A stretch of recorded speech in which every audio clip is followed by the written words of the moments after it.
નમસ્કાર મિત્રો.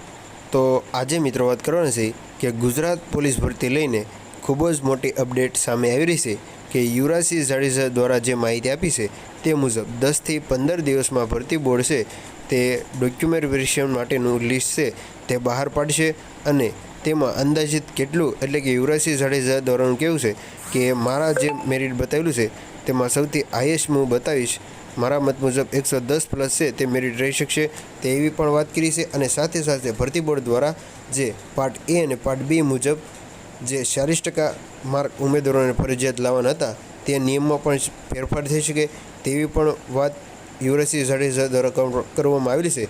તો સૌપ્રથમ આપણે આ કોલ રેકોર્ડિંગ સાંભળીએ અને વિડીયોના લાસ્ટમાં આપણે જોઈશું કે આમાં હવે આગળ ઉમેદવારોએ શું કર્યું. તો સૌપ્રથમ આ રેકોર્ડિંગ તમે સાંભળો. એલઆરડી જે ફાઇનલ કહી શકાય કે હવે લિસ્ટ જે આવવાનું છે એ લગભગ 10 દિવસની અંદર એ લિસ્ટ જે છે તમારું પ્રોવિઝનલ મેરિટ લિસ્ટ PML જેને આપણે કહીએ છીએ, જેના આધારે ડોક્યુમેન્ટ વેરિફિકેશન થતા હોય છે તે લિસ્ટ પ્રોવિઝનલ મેરિટ લિસ્ટ છે લગભગ 10 દિવસની અંદર કહેશે. પરંતુ હું એવું માનું છું કે 15 દિવસ જેટલો સમય એમાં લાગી શકે છે. 10થી 15 દિવસ જેટલા સમયમાં જેને પણ વાંધાઓ રજૂ કરવાના હતા એ વાંધાઓ રજૂ કરી 21-22 તારીખના દિવસે પૂરું કરી અને પછી 2-3 દિવસ સરકાર કદાચ સમય લે અને પછી કદાચ એ યાદી પણ જાહેર કરી દે. આવી જે વાત જે છે એ પોલીસ ડિપાર્ટમેન્ટમાંથી જ મળી રહી છે કે ભાઈ આ પ્રોસેસ હવે જે બાકીની છે એ ખૂબ ઝડપી પ્રોસેસ પૂરી કરવાની છે. હવે વાત રહી અન્યાયની. કોઈ ખુલીને બોલે છે, કોઈ ખુલીને નથી બોલતું અને કોઈ જો ખુલીને બોલે છે તો એનો વિરોધ કરવામાં આવે છે. વિદ્યાર્થીઓની અંદર બે પ્રકારના ભાગલાઓ પડી ગયા છે. બે પ્રકારના. એક જેને કદાચ મેરિટ સારું બને છે એ એવું ઈચ્છે છે કે ભાઈ જે પણ ભૂલ છે એ ભૂલ યથાવત રહેવી જોઈએ, નહીતર જો ભૂલ સુધરી જશે તો જે ઓછા મેરિટ વાળો છે અમારી સાથે આગળ નીકળી જશે. એટલે બધાને ક્યાંક ને ક્યાંક ડર છે. અને બીજું કે જે મેરિટમાં ઓછા છે અથવા તો મેરિટમાં ક્યાંક ને ક્યાંક અન્યાય થવાને કારણે, કારણ કે જે પ્રશ્નોની અંદર જે વિસંગતતાઓ છે, પ્રશ્નની અંદર જે અસમંજસતાઓ છે, પ્રશ્નની અંદર જે રહેલી જે ભૂલ છે એ ભૂલ હજી સુધી સુધરી નથી. ખાસ કરીને એ જે પ્રશ્નો સુધર્યા નથી તો તેને લઈને ઉમેદવારો છે, ઉમેદવારોનો આગેવાનો છે એ સતત પોલીસ ભરતી બોર્ડે જાય છે, પરંતુ એને ખૂબ જ નફટાઈ ભર્યા જવાબ એ અહીંયાના અધિકારીઓ દ્વારા મળી રહ્યા છે. તે અધિકારીઓ કોઈ જ પ્રકારની વાત સાંભળવા માટે તૈયાર નથી, એ હકીકત છે. અને એ જે આ પ્રોસેસ છે જેને ખરેખર ગુજરાતીમાં જરા પણ ગતાગમ પડતી નથી. એ લોકો ગુજરાતીને જજ કરી રહ્યા છે કે આ વ્યાકરણનો પ્રશ્ન છે કે આ ચૂંટણીનો પ્રશ્ન છે. હવે એવા વ્યક્તિઓ જે છે એ ખરેખર આ ભરતી બોર્ડની અંદર સર્વસત્તાધીશ થઈને બેઠા છે. અને સર્વસત્તાધીશ થઈને બેઠા છે તો તેને કારણે ક્યાંક ને ક્યાંક જે ગુજરાતના ખરેખર જે લાયક અને હકદાર જે યુવાનો જે છે એની સાથે અત્યારે અન્યાય થઈ જ રહ્યો છે. ભલે કોઈ માને કે ન માને, બીજા નંબરની વાત છે. યુવાનોને પણ કહું છું કે યુવાનો, આ તમારો એક પ્રશ્ન કે તમારી એક વાત એના માટે ગાંધીનગર આવી અને રજૂઆત કરવી એ ખૂબ જરૂરી છે. જો તમે રજૂઆત નહીં કરો, અમુક જે ટ્વિટરના જે ટ્રોલરિયા છે એ ટ્વિટરના ટ્રોલરિયા બરાબર છે એ ખરેખર પિત્તળ છે. એમાં અસલી સોનું છે જ નહીં.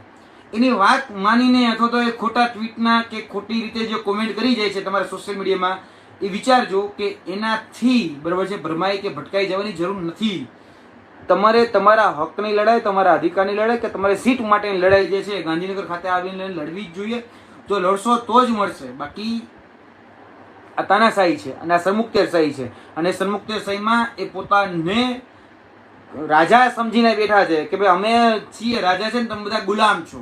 એ રીતે અત્યારની બ્યુરોક્રેસી એ હાવી થઈ ગયેલી છે આપણા ઉપર, બરાબર છે. અધિકારીઓનું રાજ એ ગુજરાતની અંદર છે. કારણ કે નેતાઓ જે છે એ ક્યાંક 8 ચોપડી છે, ક્યાંક 12 ચોપડી છે, ક્યાંક કોઈ નેતાઓ અભણ છે એને કંઈ ખબર જ નથી પડતી.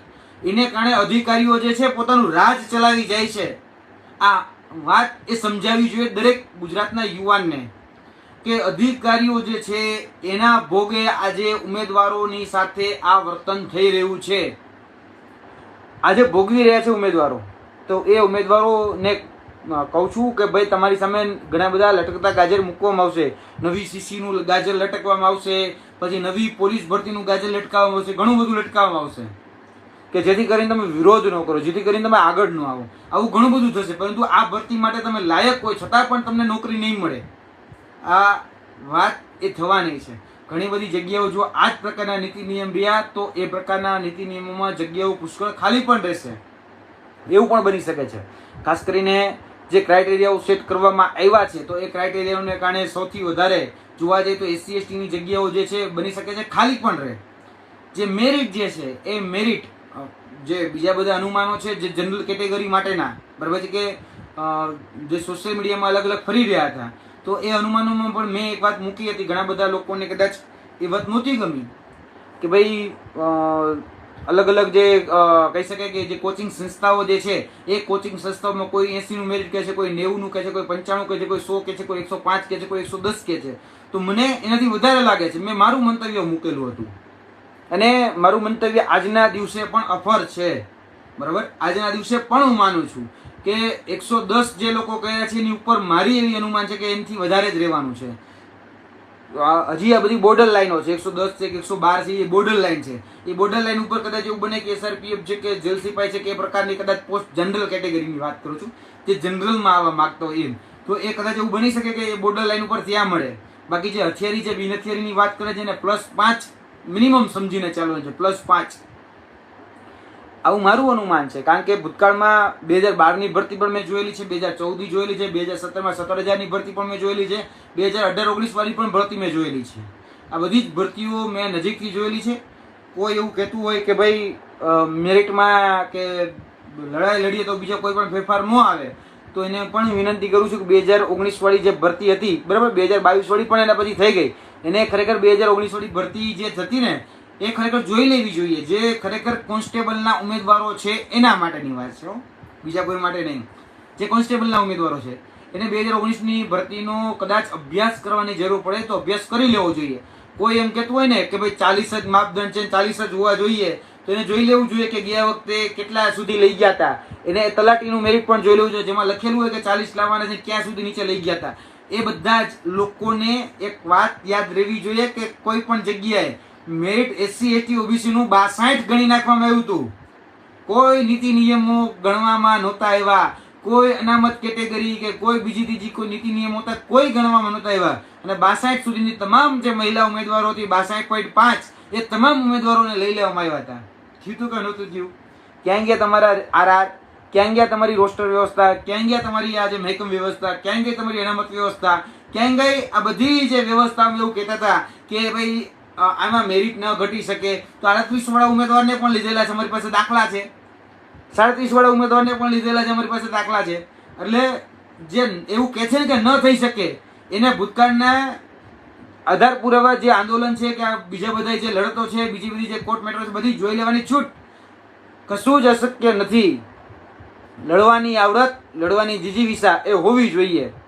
મહેરબાની કરીને જે લોકો ભાગલા પાડે છે, બરોબર છે, જે લોકો ખરેખર ખોટા જ છે, બરાબર છે, જેને કદાચ આ ભરતી સાથે લેવાય નથી દેવા, કશું જ કઈ સ્નાન સૂતકનું પણ લેવા દેવા નથી, એ લોકો આવીને બોલી જાય અને તમે ભરમાઈ જાઓ, તમે ભટકી જાઓ.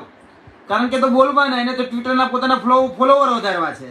એટલે કદાચ આવી જે કોન્ટ્રોવર્શિયલ બાબતો એમાં જઈને પોતાનું ડબકું મૂકી આવવાનું, પોતાની વાતની ક્યાંક ને ક્યાંક જે છે એ ફોલોવર વધારવા માટે કરવાની, એ તો કરશે, બરાબર છે. બાકી જે લોકો વાત કરતા હતા કે મારા 100 છે ને મારા 105 થઈ ગયા ને, એ CC વાળા જે હતા ટ્વિટરના ટ્રોલર પૂછી જો, આજે કોઈ મેરિટમાં દેખાય છે? ફાઇનલ લિસ્ટ જે આવી ગયું એમાં કોઈ કઈ દેખાય છે? એકાદ બે કદાચ દેખાતા હોય, બાકી તો બહુ મોટી મોટી ફાકા ફોજદારી કરતા હતા. જેને 95 હતા, જેને 100 હતા, એ કોઈ દેખાતા નથી મુખ્ય પરીક્ષા બાદ. એટલે હકીકત છે. એટલે બોલવાના એ બહુ ધ્યાનમાં નહીં લેવાનું.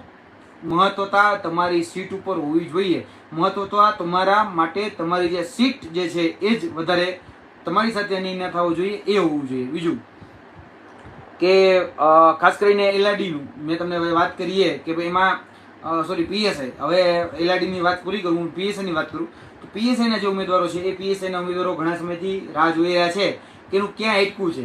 તો એ લોકોને પણ કહેવાનું કે ભાઈ તમારી હવે જે પ્રોસેસ જે છે અંતિમ તબક્કામાં છે, તમારી જે પ્રોસેસ હવે અંતિમ તબક્કામાં છે એમાં હવે 80% કામ તમારું પૂર્ણ થઈ ચૂક્યું છે, 20% બાકી છે. પછી ત્યારબાદ જે સ્ક્રુટિની કરવાની હોય, જે માર્ક જે બધાના કહી શકાય કે જે જગ્યાએ પેપર ચેક કરવા આપ્યા હોય એ જગ્યા પછી બધા જ ભેગા કરી અને સ્ક્રુટિની કરી અને એ પછી યાદી બનાવવાની હોય છે. તો એનું કામ એ હવે થોડાક આગળના દિવસોમાં હવે શરૂ થશે. શરૂ નથી થયું, એ શરૂ થવાનું છે હજી. હવે 80% પ્રોસેસ જે પેપર ચેકિંગ વાળી હતી એ પૂર્ણ થઈ ગઈ છે. હવે બાકીની જે પ્રોસેસ જે છે એ બાકીની પ્રોસેસ ઉપર અત્યારે તમારું કામ ચાલી રહ્યું છે. એટલે લગભગ હજી હું કહું છું 15 દિવસ જેટલો સમય, આ બાકીનું જે 20% કામ જે છે ને એના માટે 15 થી 20 દિવસ જેટલો સમય મિનિમમ ચાલુ દિવસ રનિંગ ડેઝ જેને કહે એ મિનિમમ જતા રહેશે. એલઆરડી અને પીએસઆઈ ની ગણતરી એવી છે કે ભાઈ આપણે ડિસેમ્બર સુધીમાં આ લોકોને નિમણૂક પત્ર આપવા. નિમણૂક પત્ર એટલે એના માટેની જે પ્રોસેસ જે છે ને એ રીતે ચાલશે. ઘણા બધા ઉમેદવારો બહુ જે જાગૃત છે, જે ગાંધીનગરમાં રહી રહ્યા છે, એને ખરેખર ભરતી બોર્ડને સૂચનો કર્યા છે. એ લોકોએ લેખિતમાં રજૂઆતો કરી છે, મારા સુધી પણ એ કોપી પહોંચી છે કે ભલે ગણ્યા કાઢ્યા છે 1 કે 2 ઉમેદવારો છે કે જેને કીધું છે કે ભાઈ પહેલા પીએસઆઈ ને નિમણૂક આપી દો, પછી એમાં જે જગ્યાઓ જે છે એ કોન્સ્ટેબલ માટે કોઈ રિપીટેશન ન થાય, અથવા પહેલા કોન્સ્ટેબલ આપશો તો બધું રિપીટેશન થશે. આ બધી વાત એને જે કરી અને પોતાની જે ખરેખર જે આપવીતી અથવા તો વેદના જે હશે એ વેદના અહીંયા રજૂ કરી છે, જેથી કરીને જે કોમન ઉમેદવારો છે કોમન ઉમેદવારો રિપીટ ન થાય એના માટેની પ્રોસેસ એ લોકો કરી રહ્યા છે.